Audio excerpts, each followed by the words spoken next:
سنت الاعتکاف۔ میٹھے میٹھے اور پیارے پیارے اسلامی بھائیوں، جب بھی مسجد میں داخل ہوا کریں اپنی عادت بنائیں کہ دیگر عبادات کے ساتھ ساتھ زیادہ ثواب کمانے کے لیے اعتکاف کی نیت ضرور کر لیا کریں۔ اب تک میرے کسی اسلامی بھائی نے اگر اعتکاف کی نیت نہیں کی تو وہ کر لیں، اور اس کے ساتھ ساتھ ایک اور بات بھی ذہن نشین کر لیں کہ مسجد میں کھانا پینا، سونا، سحری اور افطاری کرنا، دم کیا ہوا پانی پینا، اللہ وہ دن لائے کہ جب کعبہ شریف اور مدینے کی حاضری ہمیں نصیب ہو۔ ماشاءاللہ حاجی حج کی تیاریوں میں ہیں تو بڑی سعادت ہوتی ہے، انسان بڑا خوش ہوتا ہے جب گنبد خضرا کے سامنے، کعبے کے سامنے ہم پہنچتے ہیں، اور بندہ چاہتا ہے کہ اس کا دیدار بھی کرے اور زمزم شریف بھی پیے۔ مگر اے خوش نصیب حاجیوں، اے زائرین، یہ بات یاد رکھیں کہ وہاں بھی یعنی حرمین طیبین میں بھی اگر آپ نے اعتکاف کی نیت نہیں کی تو اب بغیر اعتکاف کی نیت سے وہاں بھی زمزم پینا مسجد کریم کے اندر یہ ناجائز ہے۔ اور یہ یاد رہے کہ مکہ شریف کا ایک گناہ 1,00,000 گناہ کے برابر ہے۔ تو یہ علم سے دوری ہے۔ زمزم پینا ثواب، زمزم دیکھنا ثواب، زمزم سے پہلے دعا کرنا سنت، زمزم پینے کے بعد یعنی برکتیں ہی برکتیں، لیکن ایک علم نہ ہونا، ایک معلومات صحیح نہ ہونا ایک بہت اچھے کام کو غلط کر دیتا ہے۔ اس عبادت کو گویا گناہ بنا دیا ہم نے، کیونکہ علم نہیں ہے۔ اچھا، میں بہت غور کرتا رہا کہ یہ دعوت اسلامی والوں کی کتنی بڑی مہربانی ہے۔ ہر درس، ہر بیان، ہر مدنی مذاکرے سے پہلے جو مسجد کے اندر پروگرام ہوتا ہے، دعوت اسلامی کا اجتماع ہوتا ہے، تو فوراً ہمیں اعتکاف کی نیت کروائی جاتی ہے کہ اعتکاف کی نیت کریں۔ تو اب عادت بنائیں، ہم بیان کے دوران تو اعتکاف کی نیت کر لیتے ہیں، لیکن ہماری ایسی پکی عادت بن جائے۔ مثال کے طور پہ ہم میں سے کوئی بھی ایسا نہیں ہے کہ جو مسجد کے اندر چپل پہن کر آتا ہو، پاسبل ہی نہیں ہے۔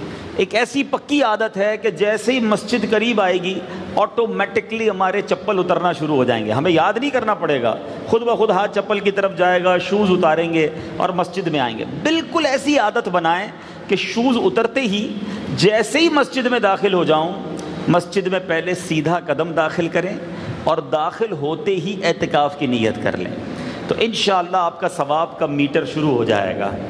پھر ضرورت پڑی پانی پینے کی یا نیاز وغیرہ لنگر ہو تو اب آپ گناہگار نہیں ہوں گے۔ ایک چلیں بات چلی ہے تو سنت بھی ایک سیکھ لیتے ہیں، شروع میں ہی سنت تو بھرا ہی بیان ہے کہ جب مسجد میں داخل ہوں گے تو پہلے سیدھا قدم داخل کریں گے، پھر الٹا قدم، لیکن جب چپل اتاریں گے یاد رکھیے گا تو پہلے الٹا قدم چپل سے نکالیں گے، پھر سیدھا قدم نکالیں گے۔ یعنی اس کو اس طرح سمجھیے کہ ہر ذی شان، ہر اکرام والا کام میرے آقا سیدھے ہاتھ سے شروع فرماتے ہیں۔ یعنی اگر کرتا پہننا ہے تو سیدھی آستین میں پہلے ہاتھ ڈالنا، پھر الٹی آستین میں۔ چپل پہننا ہے تو پہلے سیدھے پیر میں چپل پہننا، پھر الٹے پیر میں۔ اسی طرح اتارتے وقت الٹا ہے، چپل اتارتے وقت الٹا پاؤں پہلے نکالا، لیکن مسجد میں کون سا پیر ڈالنا ہے؟ کون سا؟ ہاں، تو ٹیکنیکل پرابلم ہو گیا نا، چپل الٹا پاؤں نکالا اور مسجد میں سیدھا پیر ڈالنا ہے، تو یہ کیسے ہوگا؟ اچھا، اسی طرح مسجد سے جب باہر نکلیں گے تو الٹا پیر باہر نکالیں گے اور چپل میں پہلے کون سا پیر ڈالیں گے؟ سیدھا۔ دیٹس ٹرکی، اس کو سمجھ لیجئے۔ اب اس کا انداز بڑا پیارا ہے کہ جب آپ چپل اتارنے لگے تو الٹا پیر نکالیں چپل سے اور چپل کے اوپر ہی وہ پیر رکھ دیں، مسجد کے اندر نہ ڈالیں، اور اب سیدھا پیر نکالیں اور مسجد کے اندر سیدھا پیر ڈال دیں۔ اللہ نے چاہا چپل اتارنے اور مسجد میں داخل ہونے میں سیکنڈوں کے اندر اللہ قبول فرمائے تو 2 سنت پر عمل کرنے کا ثواب مل جائے گا۔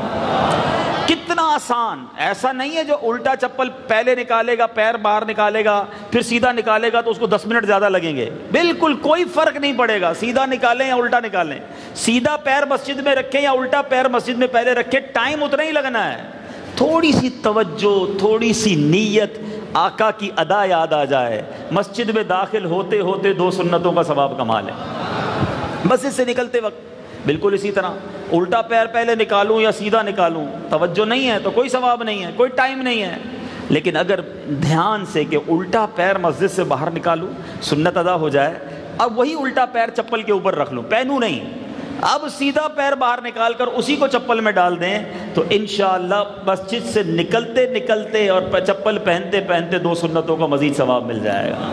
کیا بات ہے میرے آقا کی۔ اب بات وہی ہے، ذہن بننے کی دیر ہے۔ اب یہ الٹے ہاتھ میں گلاس پکڑ کے پانی پی لوں، سنت کا ثواب نہیں ملا، ٹھیک ہے۔ سیدھے ہاتھ سے پیوں، وہی ٹائم لگنا ہے مگر سنت کا ثواب ساتھ مل جانا ہے۔ کسی کو دے دوں سیدھے ہاتھ سے تو بھی اتنا ہی ٹائم لگنا ہے، الٹے ہاتھ سے دے دوں تو بھی اتنا ہی ٹائم لگنا ہے، مگر میں کسی کی ادا کو ادا کر رہا ہوں۔ سنت پر عمل کرنے کا ذہن بن جائے، آقا کی اداؤں کو ادا کرنے کا ذہن بن جائے وداؤٹ اینی ایفرٹ، کوئی ایکسٹرا کوشش، کوئی زیادہ محنت نہیں کرنی ہے، بس ذہن بننے کی دیر ہے، اور قدم قدم پر سنتیں کماتے چلے جائیں، ثواب کماتے چلے جائیں۔ اور یہی دعوت اسلامی کا مدنی ماحول ہے نا، کہ جو ہمیں بات بات پر، اب مثال ہے یہ سنتیں بیسیکلی کیا ہیں، سبحان اللہ، یہ نبی پاک صلی اللہ تعالی علیہ وسلم سے محبت کا اظہار ہے۔ آقا خود فرماتے ہیں، حدیث پاک کا مضمون ہے، جس نے میری سنت سے محبت کی اس نے مجھ سے محبت کی۔ بھئی سنت سے محبت، آقا سے محبت کیسے بن گئی؟ بالکل سیدھی سی بات ہے کہ جس سے پیار ہوتا ہے نا، بندہ چاہتا ہے جیسے وہ کر رہا ہے ویسے ہی میں کرنے لگ جاؤں۔ جس نے میری سنت سے محبت کی اس نے مجھ سے محبت کی، اور جس نے مجھ سے محبت کی وہ میرے ساتھ جنت میں جائے گا۔ اب یہ کتنا آسان ہے، سیدھے ہاتھ سے کھانے میں 5 روپے زیادہ نہیں لگتے، سیدھے ہاتھ سے چائے کا کپ اٹھانے میں ایکسٹرا پیسے نہیں دینے پڑتے چائے کے، وہی کپ ہے وہی کھانا ہے، مگر میں سیدھے ہاتھ سے اس لیے کھاؤں کسی کی ادا کو ادا کر رہا ہوں۔ چائے کی چائے بھی ہو گئی، سنت پر عمل بھی ہو گیا۔ بس یہ تھوڑا سا مائنڈ سیٹ بنا لیں۔ ہمارے اسلاف اس قدر عبادت اور سنت پر عمل کرنے والے ہوتے تھے۔ ایک بزرگ کو ایک فروٹ پیش کیا گیا، ایک قسم کا فروٹ تھا، پیش کیا گیا۔ آپ نے کہا مجھے نہیں پتا کہ میرے آقا نے اس کو کھایا تھا کہ نہیں، یا کیسے کھایا تھا، اس لیے آپ نے اس کو چھوڑ دیا۔ وہ ایک ایک بات چاہتے تھے کہ میرے آقا نے جیسے زندگی گزاری میں ویسی زندگی گزاروں۔ تو سبحان اللہ، دعوت اسلامی کا مدنی ماحول یہ وہ مدنی ماحول ہے جو ہمیں قدم قدم پر سنتیں یاد دلاتا ہے۔ خوش نصیب ہے وہ اسلامی بھائی لباس پہنتے ہیں سنتوں والا، جب لباس پہنے آقا کی یاد آ جائے۔ چہرے پہ جن کے داڑھی سجی ہے، جب چہرے پر داڑھی پر کنگھی کریں، تیل لگائیں، آقا کی یاد آ جائے۔ سبحان اللہ، جن کے سروں پر امامہ ہے، جب امامہ باندھیں یاد آ جائے کہ نبی کی ادا کو ادا کر رہا ہوں۔ تو یہ سنتوں پر عمل کا فائدہ یہ ہے کہ قدم قدم پر آقائے دو جہاں صلی اللہ تعالیٰ علیہ وسلم کی یاد جو ہے وہ دل میں گھر کر جائے گی۔ تو آج سے یہ پکی نیت ہو گئی کہ پوری کوشش کریں گے کہ جتنا ہو سکا سنتوں پر عمل کر کے زندگی گزاریں گے۔ چلیں تو اب چپل پہنتے وقت پہلے کون سا پیر ڈالیں گے؟ ہاں پہلے دہرائی بھی تو ہو جائے نا شادمان ٹاؤن والوں، پہلے کون سا پیر ڈالیں گے، پھر کون سا ڈالیں گے؟ ہاں دوسرا پیر بتانے کی ضرورت نہیں، الٹا ہی بچ گیا تھا۔ اچھا نکالتے وقت کون سا پیر پہلے نکالیں گے؟ الٹا۔ پھر کون سا نکالیں گے؟ سیدھا۔ اچھا مسجد میں داخل ہوں گے تو پہلے کون سا پیر رکھیں گے؟ Very good. اور باہر نکلیں گے تو پہلے الٹا، بالکل ٹھیک ہے۔ اچھا کھانا کھانا ہے، چائے پینی ہے، گلاس اٹھانا ہے تو کون سے ہاتھ سے؟ کسی کو دینا ہے تو اچھا دینے والا تو سیدھے ہاتھ سے دے گا، لینے والا کون سے ہاتھ سے لے گا؟ وہ بھی سیدھے ہاتھ سے لے گا۔ اچھا اس کی امیر اہل سنت کا ہم نے بڑا میٹھا پیارا انداز دیکھا۔ اب غلطی سے کوئی شخص، جیسے امیر اہل سنت تو وہ شخصیت ہے، کیا بات ہے، پیر صاحب کی بات بھی کر لیتے ہیں۔ مجھے ایک شخص نے بڑی کمال کی بات کہی، کہیں بیرون ملک سے آیا، وہ کہتا ہے دنیا میں بڑے پیر دیکھے ہیں مگر ایسا پیر نہیں دیکھا جو ساری زندگی مریدوں کو بانٹتا ہی رہتا ہے۔ جب جائیں آپ وہ بانٹ ہی رہے ہوتے ہیں نا۔ پیران عظام کو لوگ عموماً مرید تحفہ دیتے ہیں، اور سعادت ہے مرید کے لیے، سعادت ہے کہ وہ پیر کو کچھ پیش کرے اور وہ قبول کر لے تو مرید کی تو لاٹری نکل آتی ہے۔ مگر امیر اہل سنت وہ پیر ہیں جن کو ہم نے 35 سال ہو گئے دیکھتے ہوئے، جب ان کے پاس کوئی جائے کچھ نہ کچھ عطا ہی فرما رہے ہوتے ہیں، کبھی عیدی دے رہے ہوتے ہیں، کبھی رسالہ دے رہے ہوتے ہیں، کبھی تحفہ دے رہے ہوتے ہیں۔ تو امیر اہل سنت کا بڑا پیارا انداز ہے۔ اگر یہ جو گھر کے بڑے ہیں نا، والد صاحبان بزرگ، اگر یہ انداز اپنا لیں کہ آپ بچوں کو کوئی چیز دیں، اب امیر علیہ السلام جب عیدی وغیرہ دیتے ہیں نا تو کوئی الٹا ہاتھ آگے بڑھاتا ہے نا تو باپا روک لیتے ہیں، فرماتے سیدھا۔ اب اس کو یاد آ جاتا ہے، وہ سیدھا ہاتھ پھر آگے بڑھاتا ہے۔ آپ کسی کو پانی دے رہے ہیں اور اس نے الٹا ہاتھ آگے بڑھایا، آپ واپس لے لیں بھائی سیدھے ہاتھ سے، اب سیدھے ہاتھ سے دے دیں۔ تو یہ وہ پریکٹیکل انداز ہے کہ جس سے آپ کسی کو ٹرین کر دیں گے، اسے یاد آ جائے گا۔ لیکن مسکرا کر الٹے ہاتھ سے لینا گناہ نہیں ہے، یہ یاد رکھیے گا۔ ہم کرتے کیا ہیں، سنت سکھاتے سکھاتے دل توڑ دیتے ہیں۔ تمیز نہیں ہے تم میں؟ پتہ نہیں ہے سیدھے ہاتھ سے لینا چاہیے؟ اتنا بھی نہیں پتہ سنت کیا ہے؟ اب پتہ چلا اس کا الٹے ہاتھ سے لینا تو گناہ نہیں تھا، ہمارے یہ جملے دل توڑ گئے اور دل توڑنے کا گناہ ہم نے لے لیا۔ تو اگر آپ نے تبلیغ کرنی ہے، آپ نے کوئی بات بچوں کو سکھانی ہے، کسی کے اندر سنت سے محبت ڈالنی ہے، تو پیار سے مسکرا کر، پیارے آقا کی ادا یہ ہے کہ سیدھے ہاتھ سے لینا چاہیے، وہ خوشی خوشی سیدھا ہاتھ آگے کر دے گا اور آپ کی یہ ٹریننگ جو ہے یہ جاری ہو جائے گی۔ اللہ تعالیٰ مجھے بھی احسن انداز نصیب فرمائے، آپ کو بھی احسن انداز نصیب فرمائے۔ تو اب انشاءاللہ مسجد میں داخل ہو کر سب سے پہلے کیا کریں گے؟ اعتکاف کی نیت کر لیں گے۔ اللہ تعالیٰ عمل کی توفیق دے۔ درود پاک کی کیا بات ہے، سبحان اللہ۔ درود پاک ایک ایسی شاندار عبادت ہے، کہ ایسی شاندار وظیفہ ہے، ایسا آقا علیہ الصلوۃ والسلام کی طرف سے یوں سمجھیے ہمارے لیے تحفہ ہے کہ ہم پڑھتے جائیں اور رحمتیں لوٹتے جائیں۔ پیارے آقا صلی اللہ تعالیٰ علیہ وسلم فرماتے ہیں، جس کا مضمون ہے کہ جو کوئی شخص مجھ پر ایک بار درود پاک پڑھے اس پر 10 رحمتیں نازل ہوتی ہیں، اس کے 10 گناہ معاف کر دیے جاتے ہیں، اس کے 10 درجات بلند کر دیے جاتے ہیں۔ درود ایک ہے، بینیفٹس کتنے سارے ہیں۔ آپ میں سے بہت سارے لوگ وہ ہوں گے جو نوکری کرتے ہوں گے، مزدوری کرتے ہوں گے۔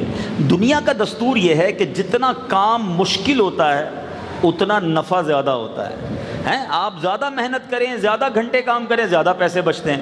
کام تھوڑا تو تنخواہ بھی تھوڑی، آمدنی بھی تھوڑی۔ اللہ کے حبیب علیہ الصلوۃ والسلام پر درود پڑھنے میں دیر کتنی لگتی ہے، کام تھوڑا ہے، رب عطا کتنا فرماتا ہے۔ اللہ کی ایک رحمت کسی کو مل جائے نا تو وہ اس کی ساری زندگی کے لیے کافی ہے۔ ہر درود پر 10 رحمتیں مل رہی ہیں، ہر درود پر 10 گناہ معاف ہو رہے ہیں، ہر درود پر 10 نیکیاں مل رہی ہیں۔ اور یہ ایک فضیلت نہیں ہے، حدیث کی کتابوں میں درود پاک کے فضائل پر پورے چیپٹر ہیں۔ آقا علیہ الصلوۃ والسلام میں فرماتے ہیں، آپ میں سے اگر کوئی بیمار ہے، پریشان ہے، قرض دار ہے، سنو میرے آقا علیہ الصلوۃ والسلام فرماتے ہیں، جس کا مضمون ہے تم میں سے اگر کوئی شخص کسی مصیبت میں ہو، کسی پریشانی میں ہو، اس کو چاہیے کہ مجھ پر کثرت سے درود پڑھے، کہ مجھ پر درود پڑھنا مصیبتیں اور پریشانیوں کو لے جاتا ہے، یعنی پریشانیاں دور کرنے کا فارمولہ ہے۔ پھر کیوں نہ ہم درود پاک کی کثرت کیا کریں، چلتے پھرتے اٹھتے بیٹھتے۔ اب یہاں سے لے کر آپ جاب پر جاتے ہیں، موٹر سائیکل پر کئی لوگ جاتے ہوں گے، بس میں جاتے ہوں گے، گاڑی میں جاتے ہوں گے۔ آپ چاہتے ہیں کہ میں صبح گھر سے نکلوں، شام خیر سے گھر پہ آؤں، تو اپنا جو یہ سفر ہے گھر سے نکل کر آفس جانے تک کا، نوکری پر، جاب پر، جہاں جاتے ہیں، کاروبار پر، اگر یہ سارا راستہ درود پڑھتے رہیں، سارا راستہ اللہ کی رحمتیں آپ پر برستی رہیں گی۔ واپسی میں پھر درود پڑھتے رہیں، پھر رحمتیں برستی رہیں گی۔ ایک دن میں نہ جانے کتنے درود پاک آپ پڑھ لیں گے، کتنے گناہ معاف ہو جائیں گے، کتنی پریشانیاں دور ہو جائیں گی۔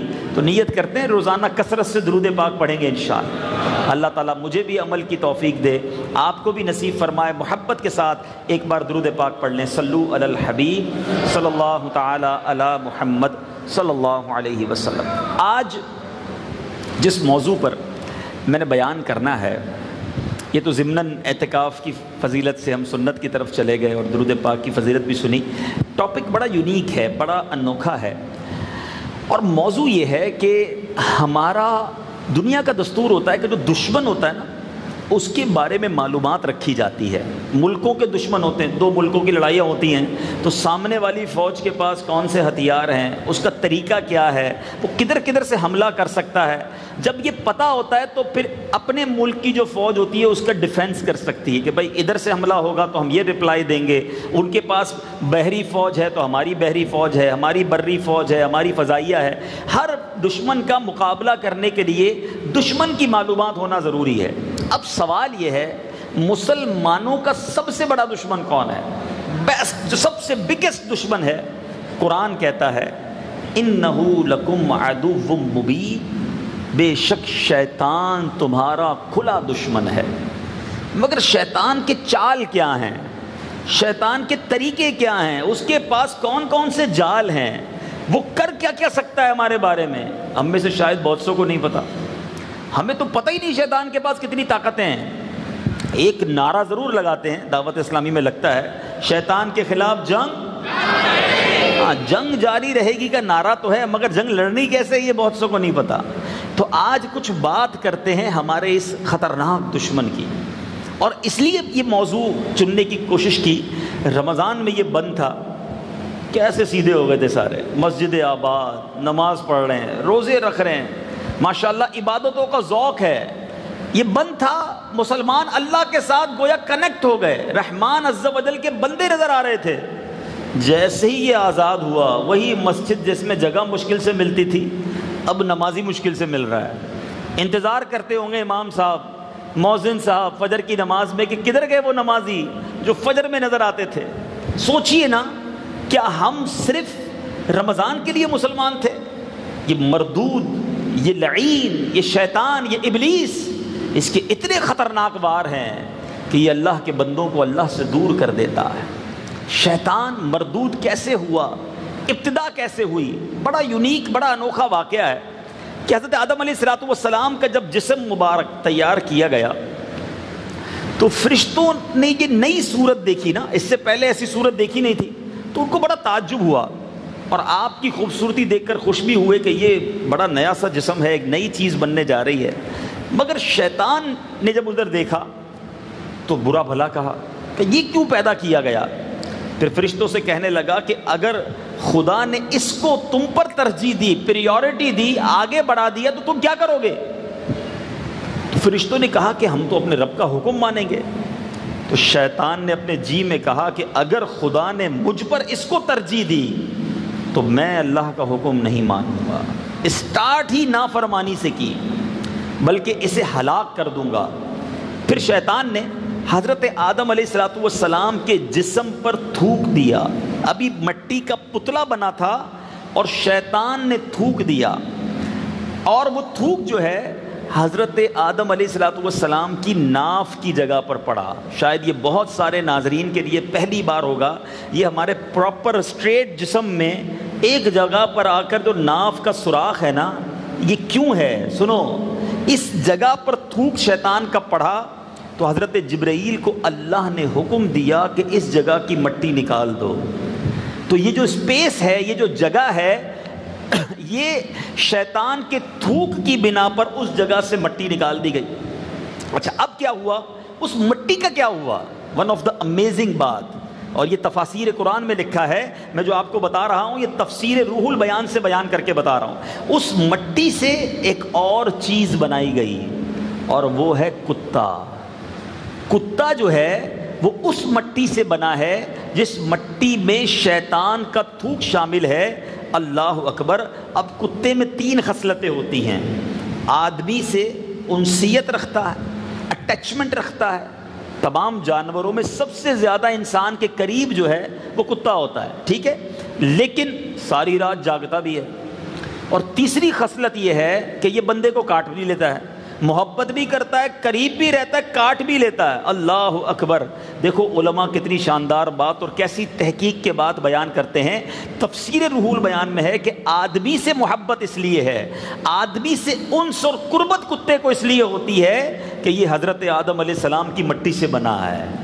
رات ساری اس لیے جاگتا ہے کہ اس کی مٹی کو جبریل امین کے ہاتھ لگے ہیں، اور بندے کو کاٹتا اس لیے ہے کہ شیطان کا تھوک اس میں ملا ہوا ہے۔ اب یہ تخلیق جو کتے کی ہوئی، اس کی وجہ پتہ چلی۔ اچھا، اب کیا ہوا؟ اللہ تعالیٰ نے جب حضرت آدم علیہ السلام کی تخلیق فرما لی، تمام فرشتوں کو حکم دیا کہ اس کو سجدہ کریں، تو اب سارے فرشتے سجدے میں چلے گئے۔ شیطان مردود نے کیا جواب دیا؟ قرآن میں یہ آیت موجود ہے، اس کا جواب سنیے گا۔ اس بدبخت نے اللہ کا حکم نہیں مانا، یعنی اس پوری کائنات میں سب سے پہلا گناہ کرنے والا، سب سے پہلی نافرمانی کرنے والا، سب سے پہلا تکبر کرنے والا، سب سے پہلا حسد کرنے والا یہ مردود شیطان تھا۔ اس نے کہا انا خیر من خلقتنی من نار وخلقتہ من طین۔ وہ کہتا ہے میں بہتر ہوں اس سے، آدم سے میں بہتر ہوں، میں کیوں سجدہ کروں؟ تو نے اسے مٹی سے بنایا ہے، میں تو آگ سے بنا ہوں۔ شیطان جو تھا نا وہ جن تھا، آگ سے بنا ہوا تھا۔ اب میرے میٹھے اسلامی بھائیوں، یہاں میں تھوڑی دیر کے لیے روکوں گا کہ یہ جو اپنے آپ کو اس نے کہا میں بہتر ہوں، یہی تکبر کی ڈیفینیشن ہے۔ پراؤڈ، تکبر کہتے ہیں کس کو کہ انسان کسی کو اپنے آپ سے بہتر سمجھے، کہ یہ میں کسی سے اپنے آپ کو بہتر سمجھے کہ میں بہتر ہوں۔ اب یہ نارملی کب آتا ہے؟ جب انسان مشہور ہو جائے، پیسے والا ہو جائے، طاقتور ہو جائے، کوئی سیٹ مل جائے، کوئی عہدہ مل جائے، خوبصورت ہو۔ بلکہ بدقسمتی یہ ہے کہ علم بھی آ جائے۔ ہاں، تکبر علم کے عالم کو بھی ہو سکتا ہے، حافظ قرآن کو بھی تکبر ہو سکتا ہے، روزہ دار اور تہجد گزار کو بھی تکبر ہو سکتا ہے۔ انسان جب 5 ٹائم نماز پڑھتا ہے نا، وہ سمجھتا دیکھو یار میں 5 ٹائم کا نمازی تو ہوں، یہ تو نماز ہی نہیں پڑھتا، پورے رمضان کے روزے رکھے اس نے ایک بھی روزہ نہیں رکھا، میں تو تہجد پڑھتا ہوں، یہ تو جمعہ بھی نہیں پڑھتا۔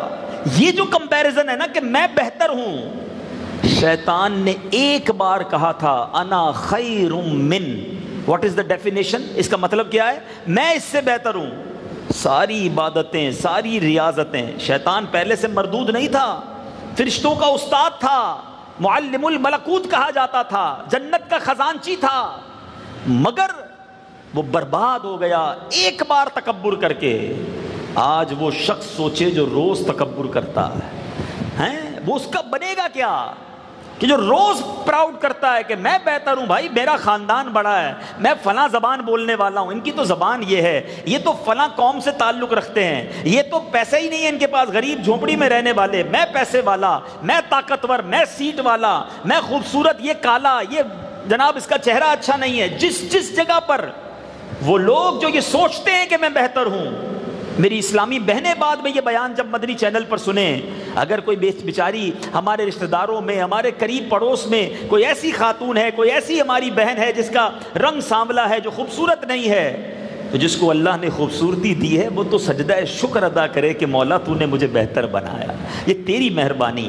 پیسے والا اللہ کا شکر ادا کرے کہ مولا تیری مہربانی، دینے والا بنایا، مانگنے والا نہیں بنایا۔ طاقتور سوچے کہ یا اللہ تیری مہربانی، تو نے طاقت دی، میرے اپنا کچھ نہیں ہے۔ مگر پرابلم یہ ہے، جب منصب ملا، جب خوبصورتی ملی، جب طاقت ملی، جب دولت ملی، انسان گیا تکبر کی طرف۔ اور سوچئے یہ کتنی بری بلا ہے، ایک بار کہنا انا خیر من اسے برباد کر گیا قیامت تک کے لیے۔ اور جو روز تکبر کر رہا ہو اس کا بنے گا کیا؟ اللہ مجھے اور آپ کو عاجزی کی توفیق عطا فرمائے، تکبر کی لعنت سے محفوظ فرمائے۔ اچھا، شیطان نے یہاں پر اپنا فلسفہ پیش کیا، بڑی خوبصورت بات علماء نے لکھی۔ شیطان نے کیا فلسفہ دیا؟ میں بہتر ہوں، ریزن کیا؟ میں آگ سے بنا ہوں، یہ مٹی سے بنا۔ اٹ مینز وہ یہ کہنا چاہتا ہے کہ آگ بہتر ہے مٹی سے۔ اللہ اکبر! مفسرین قرآن نے، علماء اہل سنت نے کیا شاندار اس فلسفے کا رد کیا کہ یہ تھیوری ہی غلط ہے کہ آگ جو ہے وہ مٹی سے بہتر ہے۔ اللہ اکبر! ذرا سنتے جائیے، ایمان آپ کا تازہ ہو جائے گا۔ آپ فرماتے ہیں، علماء کہتے ہیں کہ آگ کا مٹی سے افضل ہونا بالکل صحیح نہیں ہے، کیونکہ آگ میں تیزی ہوتی ہے، تیش ہوتا ہے، بے قراری پائی جاتی ہے، اور انہی باتوں سے تو تکبر آتا ہے۔ جبکہ مٹی جو ہے اس میں سکون ہوتا ہے، وقار ہوتا ہے، بردباری ہوتی ہے، انکساری پائی جاتی ہے۔ تو مٹی سے حضرت آدم کو بنایا گیا، اس کے آگ سے تخلیق ہوئی تھی، اس لیے اس میں تکبر بھی تھا۔ اللہ اکبر! اور فرمایا کہ جنت کی مٹی جو ہے وہ مشک کی خوشبو سے بہتر اس سے خوشبو آ رہی ہوگی۔ جنت کی جو مٹی ہے جناب وہاں مشک سے بہتر ہوگی۔ تو جنت میں مٹی تو ہے، آگ نہیں ہے، تو بہتر کیا ہوا؟ افضل کیا ہوا؟ آگ جہنم میں ہے، جنت میں مٹی ہے۔ پھر فرمایا مٹی جو ہے وہ امانت سنبھالنے والی ہے۔ آپ کوئی بھی چیز مٹی میں دبا دیں، کچھ عرصے بعد آپ نکالیں، وہ محفوظ رہتی ہے، اور کسی چیز کو آگ میں ڈال دیں تو آگ اسے برباد کر دیتی ہے۔ تو پتہ چلا کہ آگ سے مٹی افضل ہے۔ بالکل اسی طرح علماء فرماتے ہیں کہ مٹی جو ہے اس کو آگ ختم نہیں کر سکتی، مگر مٹی آگ کو بجھا سکتی ہے۔ تو سبحان اللہ، بہت سارے دلائل کے بعد علماء لکھتے ہیں کہ ایک بات یہ سمجھ آتی ہے کہ کچھ لوگ اپنے فلسفے بڑے پیش کرتے ہیں۔ قرآن و حدیث کا جب حکم آ جائے نا، رب کی طرف سے کوئی حکم آ جائے، اب اپنی عقل کے گھوڑے نہیں دوڑانے، پھر ہمیں لبیک کہنا ہے۔ اور فرشتوں نے ایسا کیا، جیسے رب نے سجدے کا حکم دیا، سب سے پہلے جبریل امین سجدے میں گئے، مقرب فرشتے سجدے میں گئے، اور سارے فرشتے سجدے میں چلے گئے۔ تو یہ ماننا، یہ فالو کرنا یہ فرشتوں کا کام ہے، نہ ماننا، فلسفہ پیش کرنا، اپنی تھیوری پیش کرنا، اپنا کوسچن مارک کریٹ کر دینا، یہ شیطان کا کام ہے۔ جیسے آج کل چند لوگ عجیب عجیب سے کوسچن مارک کریٹ کرتے ہیں کہ جناب یہ سمجھ نہیں آتا کہ مرد کو ایک بندے کی گواہی ایک ہے، عورت کو دو عورتوں کی گواہی ایک مانی جائے گی، اس کی کیا وجہ ہے؟ مرد کو طلاق کا حق کیوں ہے، عورت کو طلاق کا حق کیوں نہیں ہے؟ عجیب عجیب سوال ہیں۔ ارے ہم بندے ہیں، ہمارا کام ماننا ہے۔ اگر اتنے سوال کرو گے تو پھر تو یہ بھی سوال بنے گا کہ فجر کی 2 رکعتیں کیوں ہیں، 4 کیوں نہیں ہیں، مغرب کی 3 کیوں ہیں، 2 کیوں نہیں ہیں؟ ارے جناب 5 نمازیں ایک ہی ساتھ پڑھ لو تو ہمارا تو سارا نظام ہی آگے پیچھے ہو جائے گا۔ تو ہم پنجابی لوگ ایک بڑی پیاری بات کہتے ہیں کہ اسی منن والے ہیں، سوچن والے نہیں ہیں۔ تو ہمیں اسلام میں، دین میں، شریعت میں ماننے والا بننا ہے، آمنا و صدقنا کہنا ہے کہ دل و جان سے ہم نے قبول کیا، اور یہی فرشتوں نے کیا تھا۔ رب نے ایک پہلی نئی صورت تھی ان کے سامنے حضرت آدم کی، مگر حکم دیا سجدہ کرو، کوئی ایکسکیوز نہیں تھا، سب سجدے میں چلے گئے۔ جس نے آرگیومنٹ کیا، جس نے بحث کی، جس نے اعتراض کیا، وہ برباد ہوا اور وہ شیطان بن گیا۔ تو اے میرے بیچے اسلامی بھائیوں، اب جب شیطان جو ہے وہ راندائے درگاہ ہو گیا، تو اب شیطان نے کہا الہی تو اپنی قوم میں پیغمبر بھی بھیجے گا، کتابیں بھی نازل فرمائے گا، میرے پیغمبر اور میری کتابیں بھی ہونی چاہیے، کیونکہ اب اس نے لڑائی کا اعلان کر دیا نا، اللہ سے جنگ، اور کہا میں تیرے بندوں کو بہکاؤں گا، اب میرے بھی پیغمبر ہونے چاہیے، میری بھی کتاب ہونی چاہیے۔ سنو تو ارشاد ہوتا ہے کاہن اور نجومی تیرے پیغمبر ہوں گے۔ یہ جو آج نجومیوں کے پاس جا کر اور باباؤں کے پاس جا کر یہ جو پتہ نہیں الٹے سیدھے جادوگروں کے پاس جاتے ہیں نا، سنو خدا نے فرمایا کاہن اور نجومی تیرے پیغمبر ہوں گے۔ عرض کی میری کتاب، فرمایا خیالی تک بندی اور جھوٹے شعر یہ تیری کتاب ہوں گے۔ عرض کیا میرا مؤذن، فرمایا راگ اور گانا یہ تیرا مؤذن ہوگا۔ عرض کیا میری مسجد، فرمایا فتنہ انگیز بازار، وہ بازار جدھر فتنے برپا ہوتے ہیں وہ شیطان سے فرمایا گیا تیری مسجد ہوں گے۔ پھر کہا میرا کھانا کیا ہوگا؟ ارشاد ہوا کہ جس کھانے پر میرا نام نہ لیا جائے شیطان وہ تیرا کھانا ہوگا۔ فرمایا عرض کیا میرا پانی کیا ہوگا؟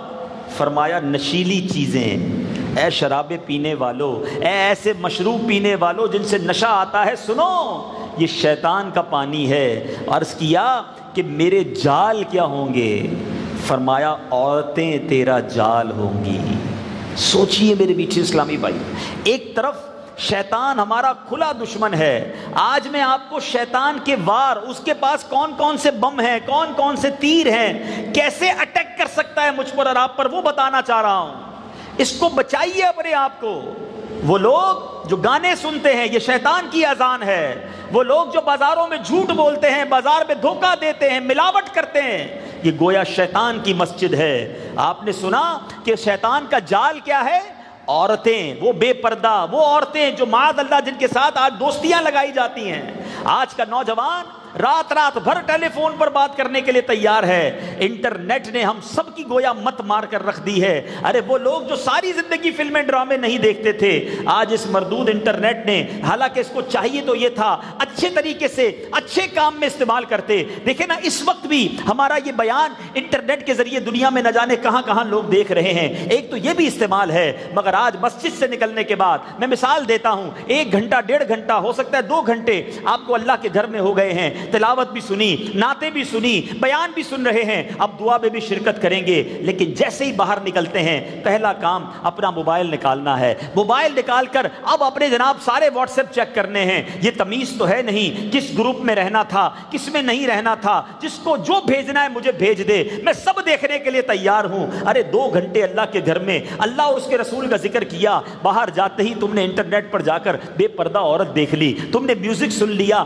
تم نے بے حیائی کا منظر منظر دیکھ لیا، کدھر سے ملے گی روحانیت، کدھر سے ملے گا تقویٰ؟ ذرا سوچئے، ہمارا یہ موبائل ہم نے ہی خرچہ کیا ہے، ہر مہینے انٹرنیٹ کا بل بھی ہم دیتے ہیں، مگر جہنم کی طرف بھی ہمیں یہ لے کر جا رہا ہے۔ یہ وہ شیطان کے وار ہیں جن سے بچنا ہوگا۔ ہم میں کئی ایسے ہوں گے جن کے گھروں میں ٹی وی نہیں چلتا تھا، جن کے گھروں میں فلمیں ڈرامے کا تصور نہیں تھا، مگر اس موبائل فون نے، اس انٹرنیٹ نے ان نیک لوگوں کو بھی کس چکر میں لگا دیا۔ بے شک پوری فلم نہیں دیکھی، لیکن کوئی کلپ دیکھ لیا، کوئی ایسا کلپ کسی نے بھیج دیا جس پر نہ چاہتے ہوئے بھی نظر پڑ گئی۔ اپنی سراؤنڈنگ پر نظر رکھیں، اپنے گرد گویا ایک نیکیوں کا حصار رکھیں، ورنہ کہیں ایسا نہ ہو کہ یہ مردود اپنے جال کے ذریعے ہمیں پھنسا لے۔ میرے وہ نوجوان جو بے پردہ اور نامحرم عورتوں سے، لڑکیوں سے دوستیاں لگائے بیٹھے ہیں انٹرنیٹ پر، سوشل میڈیا پر، خدا را اپنی جوانی برباد نہ کرو۔ یہ شیطان کا وہ وار ہے جو بندے کو تباہی کی طرف لے جاتا ہے۔ اللہ کرے کہ ہم شیطان کے واروں کو پہچانیں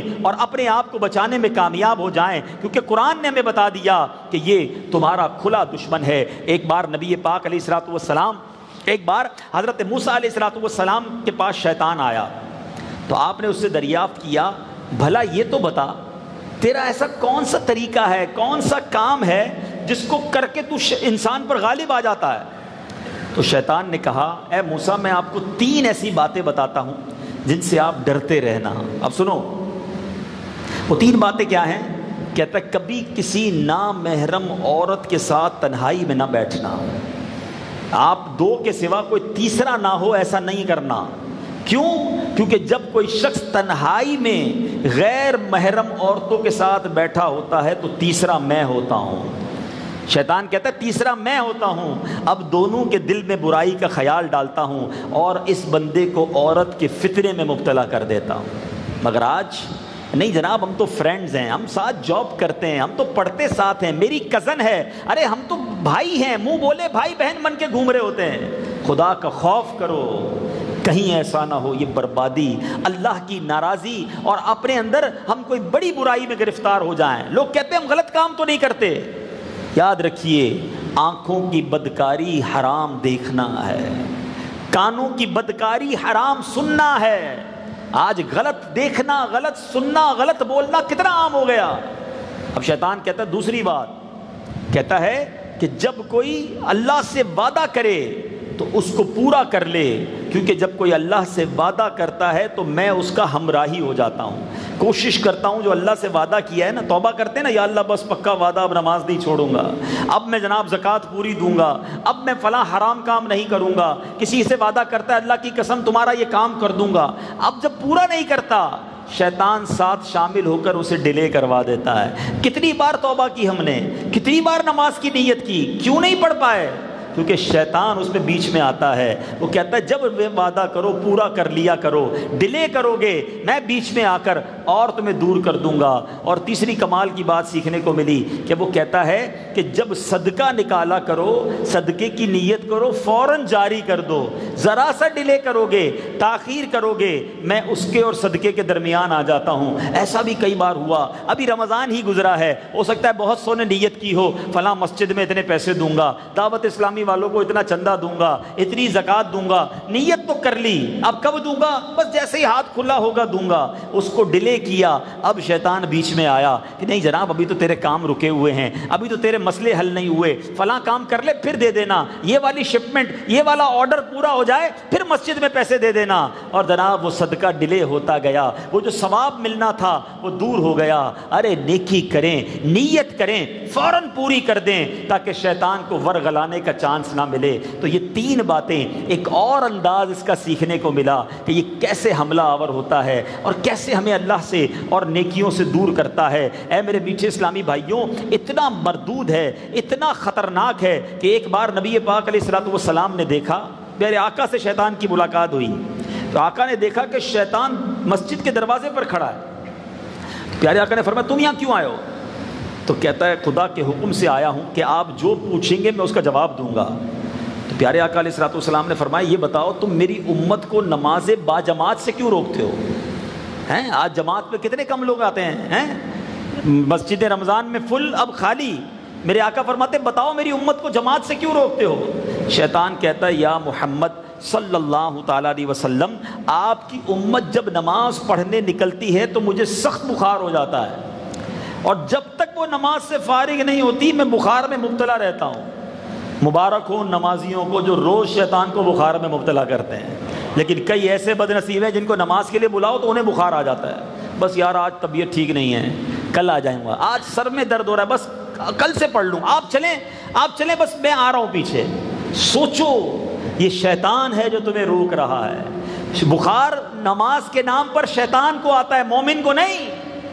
مگر آج کئی ایسے ہیں جن سے بات کرو، یار چلو بھائی آج اجتماع کے لیے ہو سکتا ہے کئیوں کو دعوت دی ہوگی، ان کو کچھ نہ کچھ پرابلم ہو گیا ہوگا، خدا نہ خواستہ اگر ہمیں کوئی سنیما کے لیے برائی کے اڈے کی طرف بلائے، نہ بلائے پھر بھی لوگ پہنچ جاتے ہیں۔ اب آقا علیہ الصلوۃ والسلام نے دوسرا سوال کیا، تم میری امت کو قرآن پڑھنے سے کیوں روکتے ہو؟ شیطان نے جواب دیا کہ جب آپ کی امت کا کوئی شخص قرآن پڑھتا ہے تو میں پگھلنے لگتا ہوں، میں پگھلنے لگ جاتا ہوں۔ قرآن سے شیطان کو کتنی تکلیف ہوتی ہے۔ آقا نے فرمایا تم میری امت کو صدقہ و خیرات سے کیوں روکتے ہو؟ عرض کی کہ جب آپ کا کوئی غلام صدقہ خیرات کا ارادہ کرتا ہے تو میرے سر پر آرا رکھ دیا جاتا ہے کہ مجھے یوں کاٹ کر رکھ دیتا ہے جیسے لکڑی کو کاٹ کر رکھ دیتا ہے۔ نہ صدقہ دینے کے لیے ہم تیار ہیں، نہ قرآن پڑھنے کے لیے ہم تیار ہیں، نہ مسجد میں آنے کے لیے تیار ہیں، نہ نماز پڑھنے کے لیے تیار ہیں۔ اور نعرہ کیا ہے؟ شیطان کے خلاف جنگ جاری رہے گی۔ کیسی جنگ ہے یہ؟ نمازیں ہماری قضا ہو رہی ہیں، مسجد سے ہم دور ہو گئے، قرآن ہمیں پڑھنا نہیں آتا، اللہ کی راہ میں صدقہ خیرات میں ہماری جان جاتی ہے، تو کیسے لڑائی لڑو گے شیطان سے؟ کیسے اس کا مقابلہ کرو گے؟ کہیں وہ اپنے جال میں پھانس کر الٹیمیٹ گول پتہ ہے کیا ہے؟ شیطان کا ٹارگٹ کیا ہے؟ شیطان چاہتا کیا ہے؟ میں مثال کے طور پہ آپ کو کوئی شخص آ کر بتائے کہ آپ کو پتہ ہے شیطان فلاں آپ کا پڑوسی چاہتا ہے آپ کی ٹانگ ٹوٹ جائے، اب بتاؤ پڑوسی اچھا لگے گا آپ؟ اور بھائی فلاں رشتہ دار چاہتا ہے آپ کی میاں بیوی میں لڑائی ہو کر طلاق ہو جائے، آپ کہیں ایسا دشمن میرا گھر توڑوانا چاہتا ہے؟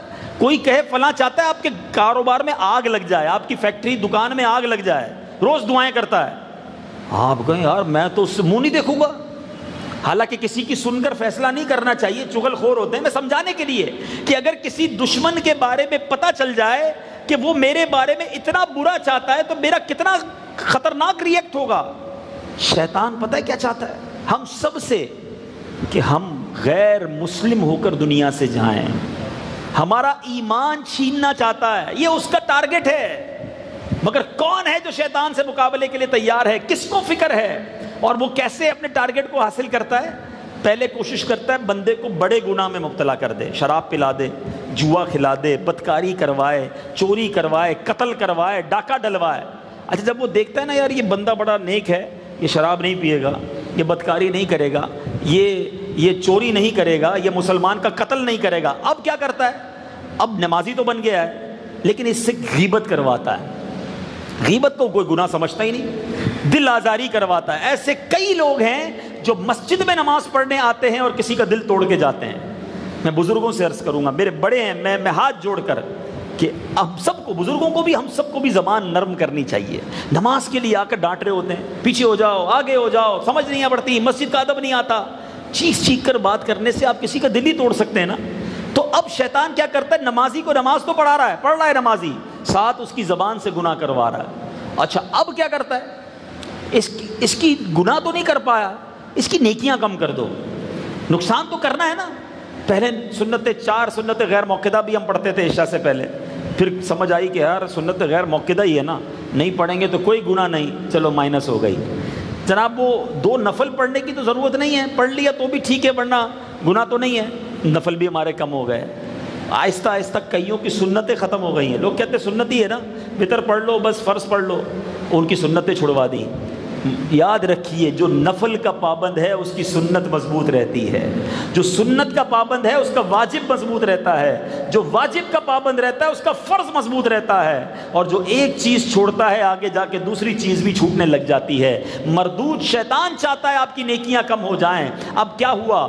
آخری بات، آخری واقعہ، حضرت امیر معاویہ رضی اللہ تعالیٰ عنہ ایک بار آرام کر رہے تھے، فجر کا وقت، کسی نے فجر کے لیے جگایا، آپ کی آنکھ کھلی، آپ نے دائیں دیکھا بائیں دیکھا، کوئی نظر نہیں آیا، آپ نے کون ہے جس نے مجھے اٹھایا؟ کہا حضور شیطان۔ کہ شیطان فجر کے لیے کب سے اٹھانے لگا؟ شیطان کا کام سلانا ہے اور تم مجھے نماز کے لیے اٹھا رہے ہو؟ کہ حضور کل آپ کی فجر کی جماعت چلی گئی تھی، آپ تھوڑا دیر سے اٹھے تھے، آپ کی آنکھ دیر سے کھلی، آپ اتنا روئے، اللہ کی بارگاہ میں اتنی گریہ وزاری کی، میں نے فرشتوں کو باتیں کرتے سنا کہ اللہ نے آپ کی اس گریہ وزاری، آپ کے افسوس کی برکت سے آپ کو 70 جماعت کا ثواب عطا فرما دیا۔ میں نے سوچا آج پھر سوتے رہ جائیں گے، تھوڑی دیر بعد اٹھیں گے، پھر آپ نے رونا ہے، پھر افسوس کرنا ہے، ایک کی بجائے 70 کا ثواب ملنا ہے۔ میں نے جگا دیا، آپ اٹھ کے ایک ہی نماز پڑھ لیں۔ تو یہ وہ مردود ہے کہ وہ چاہتا یہ ہے ہمیں زیادہ نیکیاں نہ ملیں، اور ہم اسی کی باتوں میں آ جاتے ہیں۔ ہم جماعت چھوڑ دیتے ہیں، ہم نفل چھوڑ دیتے ہیں، ہم درود چھوڑ دیتے ہیں، ہم تلاوت چھوڑ دیتے ہیں۔ ارے لڑائی لڑنی ہے تو آؤ نا، شیطان کہے گھر میں نماز پڑھ لو، ہم کہیں نہیں شیطان ہم تیرے نہیں رحمان کے بندے ہیں، ہم 5 نمازیں باجماعت ادا کریں گے۔ شیطان کہے رمضان میں کر لیا نا ختم قرآن، اب اگلے رمضان میں قرآن کھول لینا۔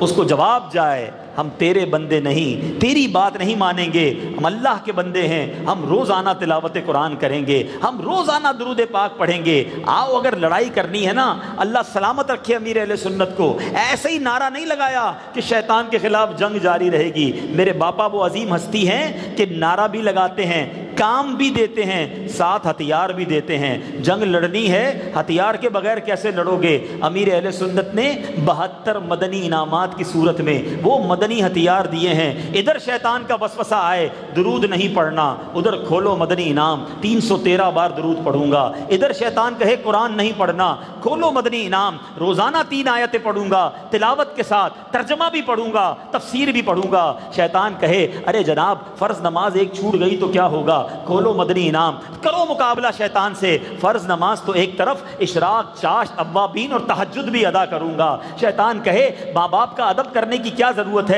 امی ابو تو جب دیکھو روکتے ہیں، ان سے جناب تھوڑی سی لڑائی کر لو، مدنی انعام سامنے لے کر آؤ۔ نہیں نہیں، ماں باپ کے سامنے میں کیسے بلند آواز سے بات کروں، میں تو روزانہ ہاتھ بھی چوموں گا، امی ابو کی خدمت بھی کروں گا۔ کیا شاندار 72 مدنی انعام دیے ہیں کہ بندہ عمل کرتا جائے۔ جنگ لڑنی ہے، مقابلہ جیتنا ہے تو یہ مدنی انعامات کو اپنی زندگی میں شامل کیجئے، دعوت اسلامی کے مدنی ماحول سے وابستہ رہیے۔ تو بہرحال میرے بیٹھے اسلامی بھائیوں، اب بیان کو اختتام کی طرف لا رہا ہوں۔ شوال کا مہینہ ہے اور شوال بھی اختتام کی طرف ہے۔ رمضان اور شوال میں اپنے آپ میں فرق محسوس کیجئے۔ خوش نصیب ہیں وہ اسلامی بھائی جو رمضان میں بھی نمازی تھے، شوال میں بھی نمازی ہیں۔ خوش نصیب ہیں وہ اسلامی بھائی جو رمضان بھی گناہوں سے بچ رہے تھے، شوال میں بھی بچ رہے ہیں۔ خوش نصیب ہیں وہ اسلامی بھائی جو رمضان میں بھی جناب تلاوت قرآن کرتے تھے، ذکر و اذکار کرتے تھے، شوال میں بھی کر رہے ہیں۔ اٹ مینز آپ نے واقعی رمضان کی برکتیں لی ہیں، آپ نے واقعی اللہ کی بارگاہ میں سچی نیت کے ساتھ توبہ کی ہے اور آپ چل رہے ہیں نیکی کے راستے پر۔ اللہ آپ کو گامزن رکھے، استقامت دے۔ مگر وہ میرا بھائی، وہ میری اسلامی بہن اپنے آپ سے پوچھے کہ رمضان میں میرا رنگ اور تھا، شوال میں میں کچھ اور بن چکا ہوں۔ رمضان میں میں نمازی تھا، شوال میں میں غیر نمازی ہوں۔ رمضان میں میں اللہ کا بندہ دکھتا تھا، کہیں رب شوال میں آ کر رمضان کے بعد میں شیطان کے بندوں میں شیطان کی باتیں ماننے والا تو نہیں بن گیا۔ اپنے آپ سے پوچھئے اگر یہ فرق آیا ہے تو کیوں آیا ہے؟ میں رمضان کے لیے مسلمان نہیں، میں رمضان کے لیے نمازی نہیں۔ اللہ کرے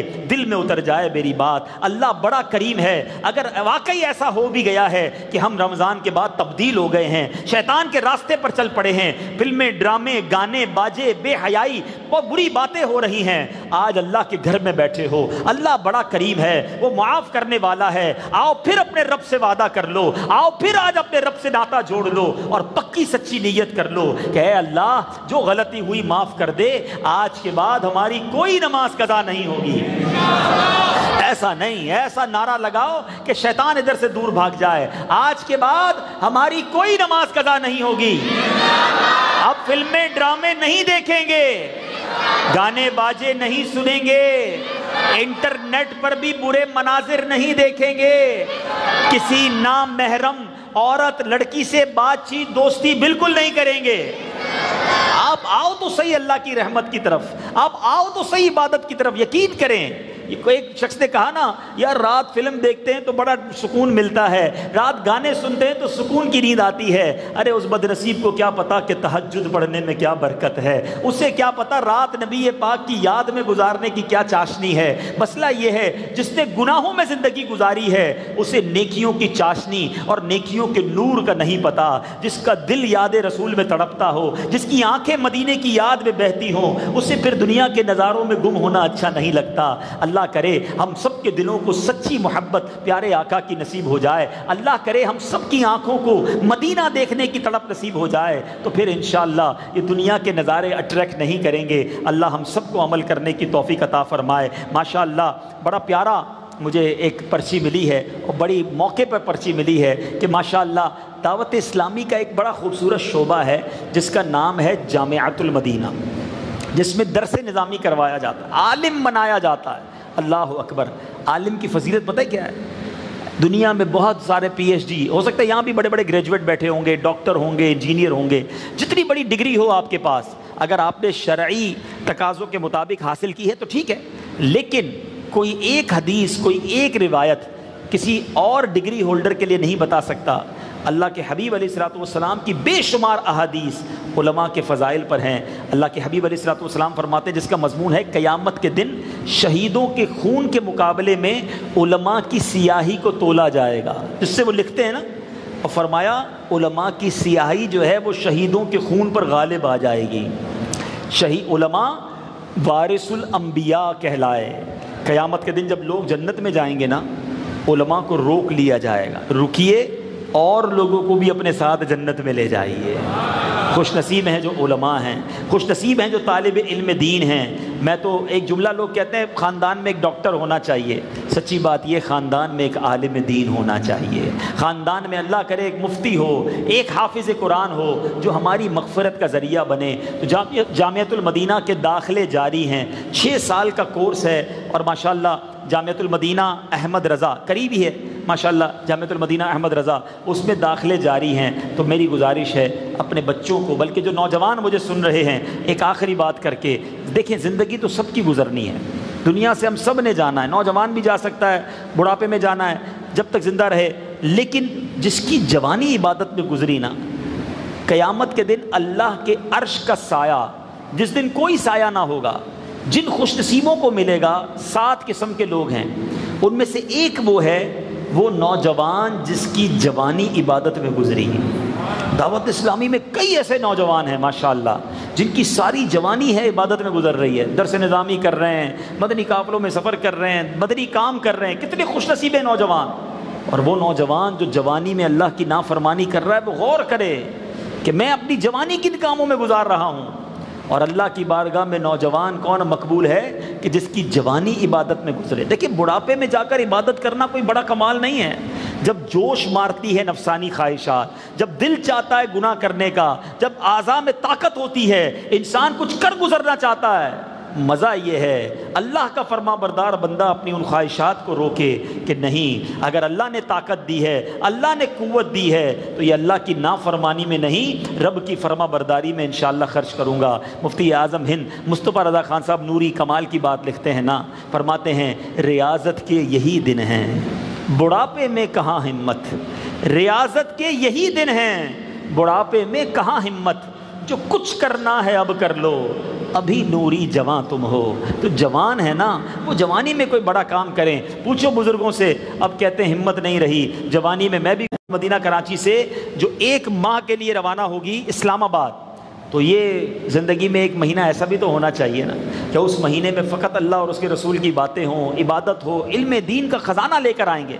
تو جو نوجوان مجھے سن رہے ہیں یہ بھی کوشش کریں کہ اس میں سفر کریں، ذمہ داران سے رابطہ کر لیں، تو وہ انشاءاللہ آپ کا نام وغیرہ لکھ لیں گے اور ٹکٹ بک کر لیں گے۔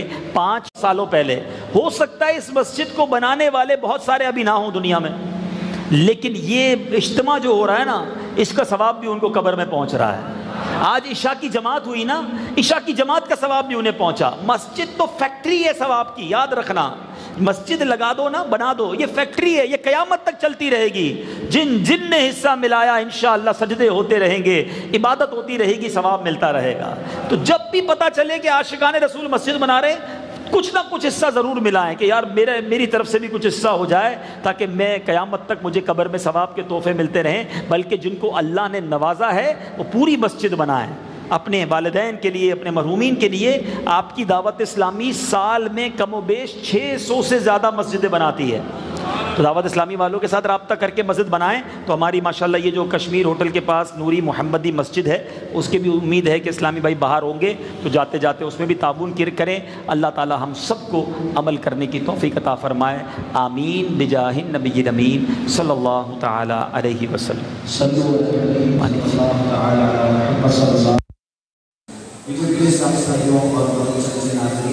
الحمدللہ ہم مسلمان ہیں، اور مسلمان کا سب سے قیمتی سرمایہ اس کا ایمان ہوا کرتا ہے۔ عموماً دنیا میں ہم اپنی قیمتی چیز کی بڑی حفاظت کرتے ہیں، کیا ہم نے ایمان کی حفاظت کا بھی کوئی ذریعہ کیا؟ کیا ہم نے ایمان کی حفاظت کا بھی سوچا؟ علماء کرام فرماتے ہیں کہ ایمان کی حفاظت کا بہترین ذریعہ کسی پیر کامل کے ہاتھ میں ہاتھ دے دینا ہے۔ اور الحمدللہ اس دور میں شیخ طریقت امیر اہل سنت دامت برکاتہم العالیہ غوث پاک کا مرید بناتے ہیں، اور غوث پاک رضی اللہ تعالی عنہ کی تو کیا ہی شان ہے کہ غوث پاک فرماتے ہیں کہ میرا کوئی بھی مرید بغیر توبہ کیے نہیں مرے گا۔ بھائی یہ موقع بڑا اچھا ہے، رکن شورا حاجی عبدالحبیب اکرانی ہمارے درمیان موجود ہے، اور امیر اہل سنت نے ان کو اجازت دی ہے کہ یہ امیر اہل سنت کے ذریعے قادری سلسلے میں بیعت بھی کروا سکتے ہیں۔ میں رکن شورا سے عرض کروں گا ہم سب کو توبہ بھی کروا دیں اور قادری سلسلے میں بیعت بھی فرما دیں۔ صلو علی الحبیب۔ میرے وہ اسلامی بھائی جو مرید ہونا چاہیں، توبہ کرنا چاہیں، جس طرح میں کہتا جاؤں دہراتے جائیں۔ بسم اللہ الرحمن الرحیم، الصلاۃ والسلام علیک یا رسول اللہ وعلی آلک واصحابک یا حبیب اللہ، لا الہ الا اللہ محمد الرسول اللہ صلی اللہ تعالی علیہ وسلم۔ توبہ کرتا ہوں میں اپنے تمام پچھلے گناہوں سے، اور وعدہ کرتا ہوں میں کہ آئندہ شریعت پر چلوں گا، بد مذہبوں اور برے لوگوں کی صحبت سے بچتا رہوں گا، نماز روزے کی پابندی کرتا رہوں گا، والدین کی نافرمانی، جھوٹ، غیبت، چغلی، وعدہ خلافی، گالی گلوچ، فلمیں، ڈرامے، گانے باجے، بے پردگی وغیرہ وغیرہ گناہوں سے بچتا رہوں گا۔ اے اللہ میری اس توبہ کو قبول فرما اور مجھے میرے وعدے پر ثابت قدم رکھ۔ مرید ہوتا ہوں میں خاندان عالی شان قادریہ رضویہ عطاریہ میں نے اپنا ہاتھ آپ کے ذریعے سے شیخ طریقت امیر اہل سنت کے ہاتھ میں دیا، اور ان کے ذریعے سرکار بغداد حضور غوث پاک رضی اللہ تعالی عنہ کے ہاتھ میں دیا۔ اے اللہ مجھے جناب غوث اعظم کے مریدوں میں قبول فرما، اور کل قیامت میں غوث پاک کے غلاموں میں اٹھا۔ صلاۃ والسلام علیک یا نبی اللہ وعلی آلک واصحابک یا نور اللہ۔ ادب و شوق کے ساتھ صلاۃ والسلام کے لیے کھڑے ہو۔